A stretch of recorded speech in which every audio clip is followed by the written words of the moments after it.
Morning everybody.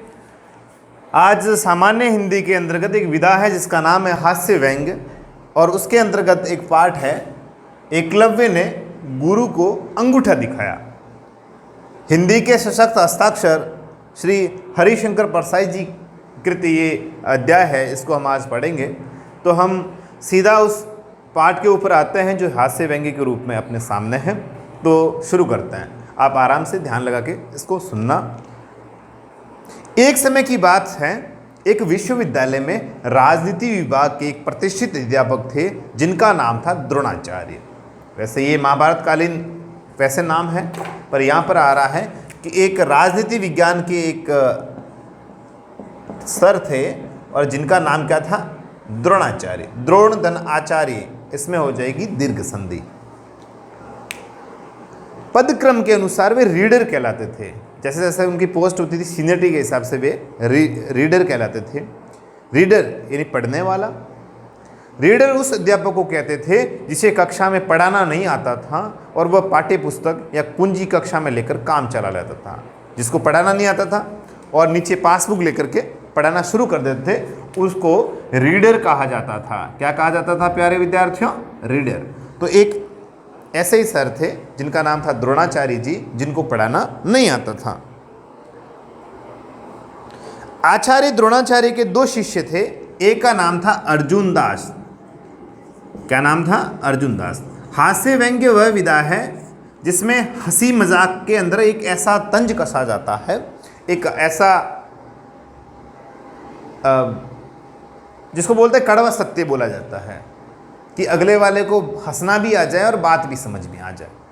जैसे आदरणीय संपत सरल जी, उनका एक व्यंग्य है कि हमें बात तो करनी चाहिए गरीबी की रेखा पर, और हम बात करते हैं रेखा की गरीबी पर। ये हास्य व्यंग्य है। तो उसी प्रकार से जो द्रोणाचार्य जी थे, इनके दो शिष्य थे।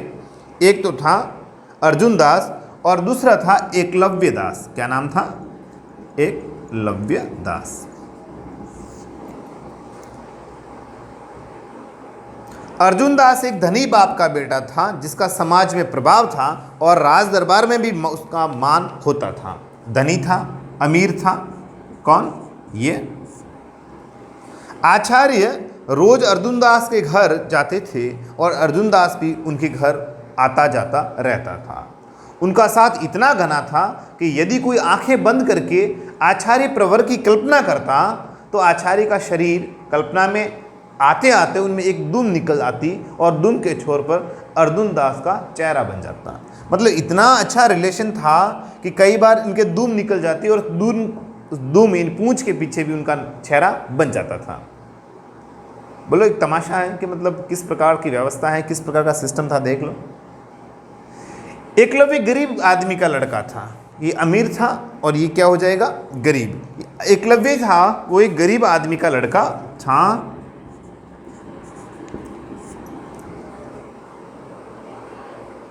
इसलिए उसे आचार्य का साक्षात्कार बहुत कम होता था। अमीर थे इसलिए इनके साथ में रिश्ता गहरा था, और ये गरीब था एकलव्य दास, इसलिए एकलव्य दास का इनके साथ में रिश्ता कमजोर था। वो इनसे ज़्यादा नहीं मिला करते थे। पैसों की आजकल पूजा होती है, वैसा ही कुछ इसमें नजर आ रहा है अपने को। उसने अपने कमरे में द्रोणाचार्य का एक चित्र टांग रखा था और उनकी लिखी हुई एक कुंजी सिराने रखकर सोता था। इनकी किताब थी, वो अपने सिराने रख करके सो जाया करता था। दोनों शिष्य MA master in arts, BA के बाद में एमए होती, तो एमए की तैयारी कर रहे थे। एमए एक ऐसी परीक्षा थी जिसे पढ़ने के बाद 3 वर्ष का बेकारी का कोर्स पढ़ना पड़ता था। ऐसी एक एमए परीक्षा हुआ करती थी। तो दोनों हैं, कौन कौन? अर्जुन दास और एकलव्य दास, दोनों क्या कर रहे थे? एमए की पढ़ाई कर रहे थे। अर्जुन जानता था कि विद्या पढ़ने से नहीं बल्कि गुरु कृपा से प्राप्त होती है। अर्जुन का ऐसा मानना था, गुरु का जब आशीर्वाद होता है तो विद्या प्राप्त होती है। वह निरंतर गुरु की सेवा में रहता था। वह आचार्य के घर में किराना, कपड़ा, सब्जी आदि पहुंचाता था। जो भी राशन का सामान होता था, जो द्रोणाचार्य जी के घर में अर्जुन दास पहुंचाया करता था। वह आचार्य के घर में सब चीज़ों की व्यवस्था करता था। त्योहार पर आचार्य के 5 बच्चों को बाजार ले जाता और उन्हें मिठाई, कपड़े, खिलौने आदि खरीद लेकर दे देता। उनको खरीद के इनके बच्चों को, इनके 5 बच्चे थे। कितने बच्चे थे? 5। ये काम अर्जुन दास के हिस्से में आ गया था। वह आचार्य को सिनेमा नाटक दिखाता था और अन्य अध्यापकों की पत्नियों को कलंक कथाएं गढ़कर उन्हें सुनाकर उनका मनोरंजन करता था। आचार्य का लिंग परिवर्तन क्या हो जाएगा विद्यार्थियों मेरे? आचार्य। जैसे प्रधानाध्यापक का क्या होता है? प्रधानाध्यापिका। उसी प्रकार से आचार्य का आचार्य। तो ये क्या करता था? इनको फिल्म दिखाने भी ले जाता था, इनकी पत्नी को, और बाकी वाली जो टीचर्स थे उनकी बीवियों की बुराई करके ये इनके कान भरा करता था और इनको खुश रखा करता था। कौन? अर्जुन दास।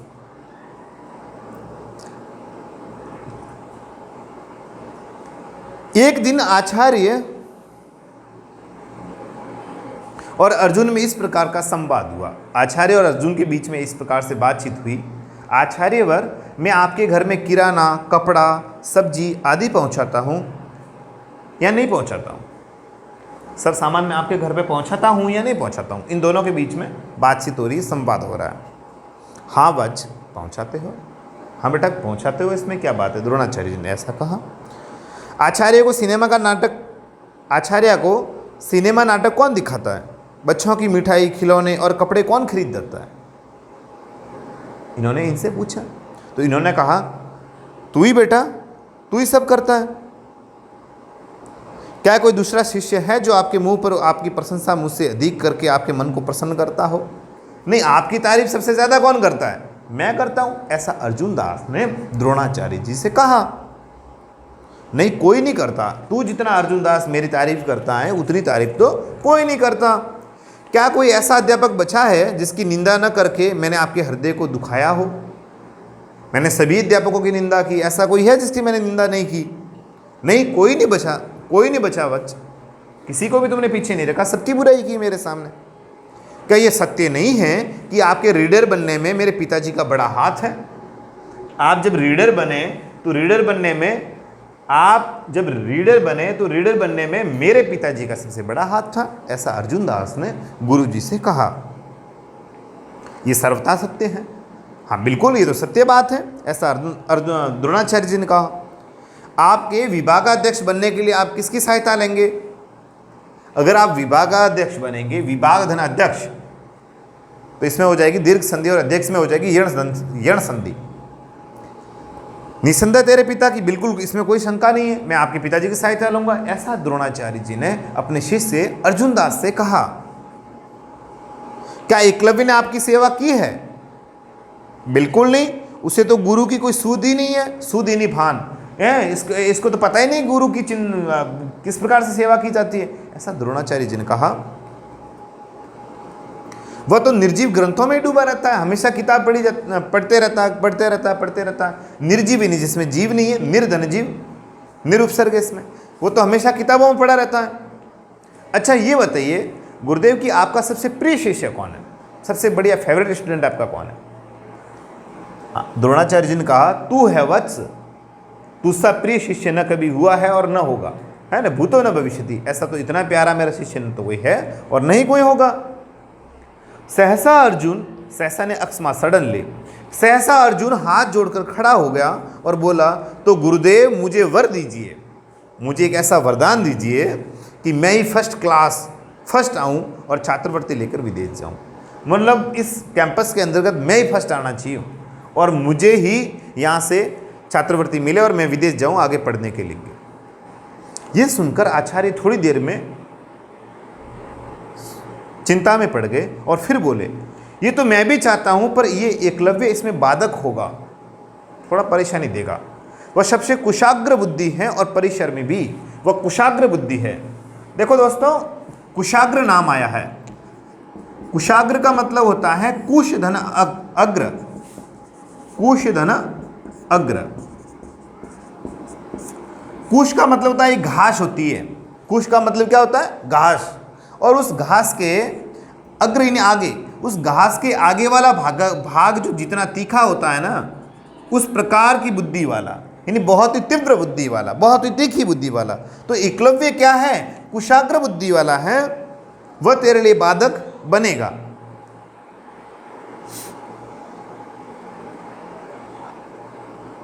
अर्जुन दास ने कहा, मैं कुछ नहीं जानता, मैं तो इतना जानता हूं कि यदि मैं प्रथम नहीं आया तो गुरु की महिमा भंग हो जाएगी, आगे कोई शिष्य गुरु की सेवा नहीं करेगा और इस अधम परंपरा को आरंभ करने का कलंक आपको लगेगा, अधम यानी पाप। और अगर मैं फर्स्ट नहीं आया तो मेरा पूरा का पूरा पाप है वो आपके सिर पे चढ़ जाएगा। आचार्य फिर सोच में पड़ गए, आचार्य फिर सोच में पड़ गए, आचार्य फिर सोच में पड़ गए। धीरे धीरे उनके मुख पर निश्चय की दृढ़ता आ गई, एक दृढ़ता आ गई, मजबूती आ गई। अर्जुन उस क्षण गुरु के उस तेज उद्दीप्त गुण संधि मुख को देखकर अभिभूत हो गया। लगता था आचार्य के जीवन भर के पुण्य आभा बनकर मुख पर प्रकट हो गए हैं। आभा एक चमक। आचार्य ने दृढ़ स्वर में कहा, तेरी मनोकामना पूरी होगी, जा तेरी मनोकामना पूरी हो जाएगी। ऐसा किसने कहा? द्रोणाचार्य जी ने अर्जुन से ऐसा कहा कि जा तेरी मनोकामना पूरी हो जाएगी। ठीक है। दूसरे दिन आचार्य ने एकलव्य को घर बुलाया, उससे पूछा, वत्स तूने अपने कमरे में मेरा चित्र क्यों टांग रखा है? एकलव्य ने कहा, क्योंकि आप मेरे गुरु हैं, मैंने इसलिए टांग रखा है आपका फोटोज। और मेरी लिखी हुई कुंजी तू सिराने रखकर क्यों सोता है? इसलिए कि दिन में प्राप्त किया हुआ बिखरा ज्ञान रात में परीक्षा के प्रश्नोत्तरों में सिमट कर बन जाए, मैं इसलिए लेकर के सोता हूँ साथ में। आचार्य ने ध्यान से देखा, फिर कहा, यदि तू मेरा शिष्य है तो मुझे गुरु दक्षिणा दे, ला मुझे कुछ न कुछ गुरु दक्षिणा दे। एकलव्य ने उत्तर दिया, मैं क्या दे सकता हूँ गुरुवर, न मेरे किराने की दुकान है, न हौजरी न कपड़ों की। मेरे पिता से भी ईमान बेचते नहीं बना, इसलिए निर्धन है। लोग तो ईमान बेच देते, ईमानदारी बेच लेते हैं, वो इसलिए अमीर है। मेरे पिता ऐसा नहीं कर सकते, इसलिए वो गरीब हैं। आचार्य ने कहा, मैं वह वस्तु मांगता हूँ जो तेरे पास है, तू मुझे अपने दाहिना हाथ का अंगूठा काट कर दे। क्या दे? दाहिना हाथ का अंगूठा काट कर दे। उठा वह सुपारी काटने का सरोता और काट दे अंगूठा। जा एक काम कर, तू ये सब नहीं कर सकता ना, तो एक काम कर मेरा कि सरोता ले। सरोता का मतलब होता है जो सुपारी होती है ना बनाने, सुपारी, मीठी सुपारी। उस मीठी सुपारी को बनाने से पहले क्या करते हैं कि बड़ी सुपारी होती है उसको काटते हैं, उस काटने वाले औजार को सरोता बोलते हैं। जैसे मैं देखता हूँ, एक चीज़ और बताऊँ, जैसे कैरी वगैरह होती है ना, कच्ची कैरी, उसको काटने के लिए जिसको जो मशीन होती है ना, उस टाइप का वो छोटा होता है, और कैरी काटने का जो औजार होता है वो बड़ा होता है, उसको सरोता बोलते हैं। क्या बोलते हैं प्यारे विद्यार्थियों? सरोता। अब आगे वाला भाग हम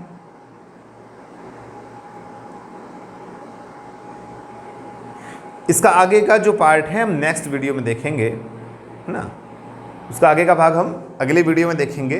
पर ये हरिशंकर जी द्वारा रचित बहुत ही एक हास्य व्यंग्य है कि इसमें बताया गया है कि भाई पैसे सब कुछ है ना। पैसों के कारण बहुत सारे जो रिश्ते होते हैं वो ऊंचे वाले बन जाते हैं और बहुत सारे खराब बन जाते हैं, जबकि ऐसा नहीं है। विद्या का आप अंकन पैसों के हिसाब से नहीं कर सकते।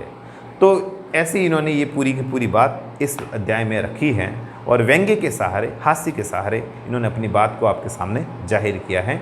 इस वीडियो में आप ये देख लीजिए और इसका अगला वीडियो एक और बनेगा और उस वीडियो में हम बात करेंगे कि आगे जो एकलव्य के पास में जब अंगूठा मांगा गया तो उस अंगूठे मांगने में किस प्रकार से बातचीत हुई, किस प्रकार का जो संवाद हुआ, उसकी बात हम अगली वीडियो में करेंगे। तो कॉलेज के इस YouTube चैनल पर हमारे लगातार वीडियो आते रहेंगे और आपको इस संबंध में किसी भी तरह की कोई परेशानी है तो आप कमेंट बॉक्स में ज़रूर लिखें। आपका 100% मैं गारंटी दे रहा हूं कि आपके प्रश्न का उत्तर वहां ज़रूर मिलेगा। अब मैं भरत खुराना लेता हूं आपसे विदा, तब तक अपना रखिए ख्याल। शुक्रिया, शब्बा खैर।